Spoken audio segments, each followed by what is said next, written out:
Sit back, kick up your feet, pour yourself a drink. It's time for the Wine and Whiskey Socialites with Chris and Jack. This episode is a wine and whiskey shooter, just a little shorter than the rest to just tackle things that are relevant. Wow. She's had too many whiskeys. This is why I don't take a shot of whiskey before we start a podcast. Yeah, well, you had to because you talked about your hot young girlfriend. I did, but I didn't have to drink the entire bottle. That's true. All right, so let's try this again. These shooters are talking about what's relevant right now, today, impacting our lives. We want to remind you once again, if you haven't guessed by the fact that I have been drinking a little bit, this is not family friendly or work appropriate unless, of course, you're a sleazy divorce lawyer. Then you've heard it all. So we're doing a series of shooter casts in regards to the coronavirus, simply because it is something that is happening right now. It's relevant. It's scary. There's a lot of misinformation out there. There's a lot of information out there. There's a lot of accurate information out there. And the reason why I have discerned the three is because that information could be accurate. We don't know. And the professionals are not on the same page as far as this virus goes as well.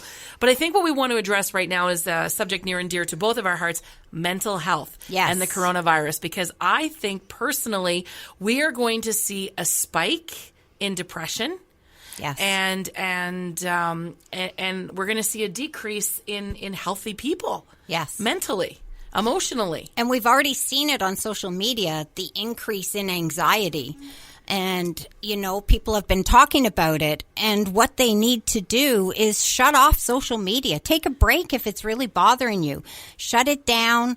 Go outside. Get some sunshine. Get some vitamin D. You know, talk to a friend. You can still social distance and talk to a friend. Pick up the phone. Do it the old-fashioned way. Or text a friend. But sometimes hearing the voice. FaceTime. You know? Exactly. There's still lots of ways that you can pick yourself up and feel better. But one of them is not to be following all the posts on social media. Do you hear that, baby? Get off social media, baby. My girlfriend has been following this. She works in the public. She's got to go into people's homes. She's trying to stay on top of it. But it's to the point now where that's all she's reading. It's all she's looking at. I work in media. It's all we're writing. It's all we're covering.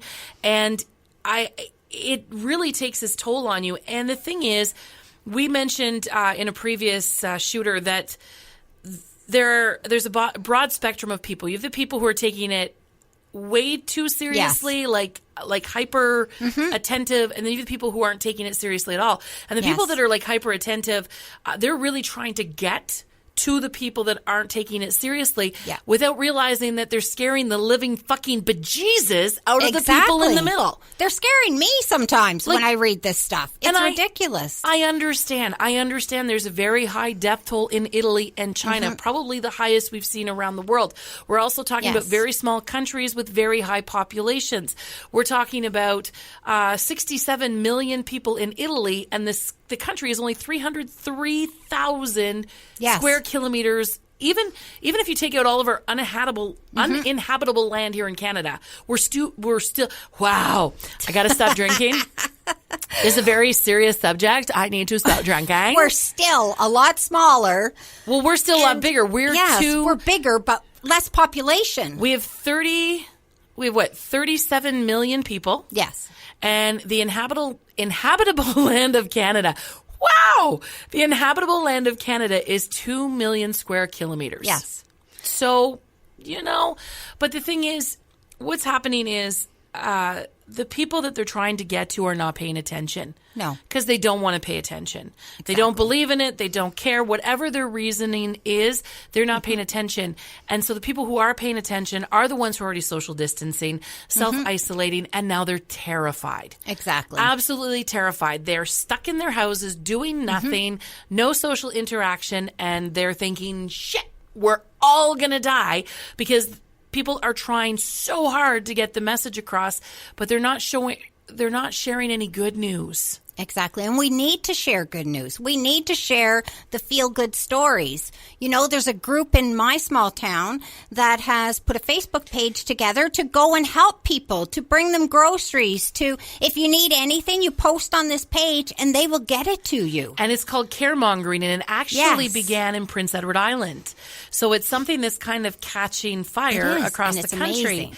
And we need that. We do. And like, I mean, for example, I have an event that I'm producing for April 25th, and I'm not jumping the gun. I'm not canceling it or postponing it. I know that in all reality, we're probably going to have to postpone it.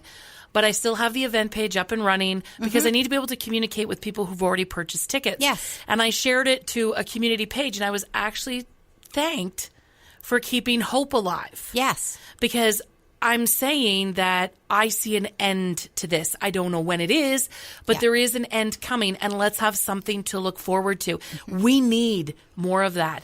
We do. Mentally, we need more of that. I caught myself yesterday just having a moment where I couldn't stop crying because my son came home. He was coming from the GTA area. His particular town has no reported cases. Yeah. Our particular community has no reported cases. They took precautions, and yet I had to tell my son, who I haven't seen since Christmas, that he couldn't stay with me. Yeah. And it made me cry. I cried so hard, and I could barely breathe. And now I know I did the smart thing. Yes. But at the same time, he's low risk, I'm low risk. As long as we didn't hug and we practiced social distancing, there is no harm in seeing my son. Exactly. I, for a second, got swept up in the fear and the panic, but I was also afraid of the judgment because we're seeing it all over social media. Yes. They're judging people for carrying on with their lives. And you have to carry on with your lives. Now, you still have to be careful. If you've traveled, if you're just coming back from a trip, please don't go out in the public. Self-isolate for 14 days. Call a friend and have them drop things off to you. But for those of us who haven't been traveling, we haven't gone anywhere, we haven't been in contact with anybody, our risk is very low. Exactly. So it's okay for us. Well, and here's the other thing. I know of people that are not self-isolating after a trip. But guess what? There are now fines. Yes. They're going to fine businesses at $5,000. They're going to fine individuals $1,000. Yes. And we don't want to turn on each other, but we also don't want to get sick. Exactly. So that's, again, where that fine line is. That's what I'm talking about, the people who don't care. The people are like, oh, whatever, this will blow over. And they're putting people at risk, which is then encouraging the hypervigilant people Yes. to try to put the fear of God into them. And then you've got these people stuck in the middle that are just doing what they can to protect themselves and their communities while living their lives, are now terrified. Yes. And we are seeing a decline in mental health. Yes. We're experiencing it. I'm feeling it. Well, yes, and right now, you can't have a face-to-face session with a counselor right now. So Nope. that's another thing, you know, so rely on your numbers. Like, look up the number for the Ottawa Distress Center. It's for all of Renfrew County and Ottawa. You know, the mental health helpline. All those numbers are out there. All you have to do is Google them and give them a call if you're feeling, you know, very anxious and very depressed. Make sure you call them so you can talk to somebody. Email Chris or I, you know, at the Wine and Whiskey Socialites at gmail.com. And we'll answer your questions. We'll help you out. We'll hook you up with the resources. But make sure you don't feel that you're alone. And knowing where to find those resources is important, especially if you're not in Ontario and you're listening to us, because I know I've got family and friends across the country down into the States. So we reference our community quite a bit. But if you need help finding resources where you are, we don't mind trying to help you find those resources as well. What we're trying to tell you is don't let this get you down. Yes. Because this is not a death sentence. And I can't say that enough. For some, unfortunately, yes. And that's why it's so important that we social distance, self-isolate if we've been out and about. We are not downplaying this at all in any shape or form.